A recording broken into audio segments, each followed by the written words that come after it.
no 89-90 estáse dando voltas a que se necesita que o sindicato se expanda, chega a máis sitios. Tamén se vai a abrir, aínda que nunca se abandonou, pero vai a abrir máis a loita por outros sectores como o do viño, o sector da pataca, incluso houbera o problema dos coellos, dos augardenteiros.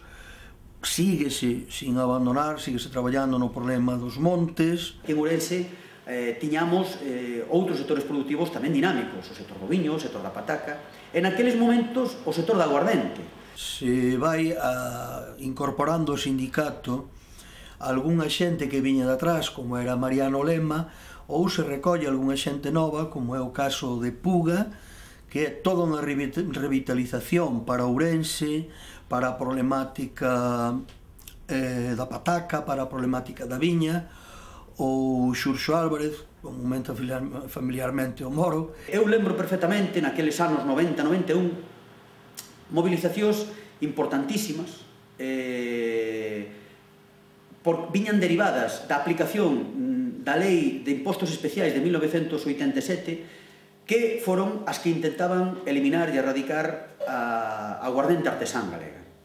En aquelas datas conseguiremos organizar en todo o país, pero partindo fundamentalmente de Ourense, movilizacións que chegaron a colapsar, incluso encher a Praza da Quintana en Santiago.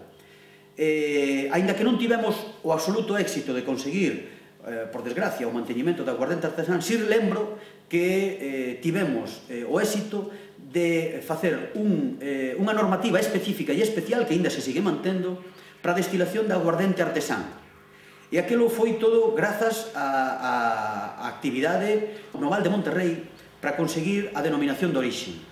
E teño que decir clarísimamente que se no ano 90 non tiveramos aquelas primeiras asambleas do Sindicato Labrego Galego nun pabillón dos deportes en Verín, hoxe non habería denominación de orixe no Val de Monterrei. E, por lo tanto, conseguimos ampliar o que era o Sindicato Labrego Galego non só no sector do leite, onde xa tiñamos bastante implantación, sino en outros sectores, como o sector do viño, ampliarnos a outras comarcas, como xa digo, o Monterrei, e en outros sectores tamén, incluso como da gandería independente, no caso dos coellos.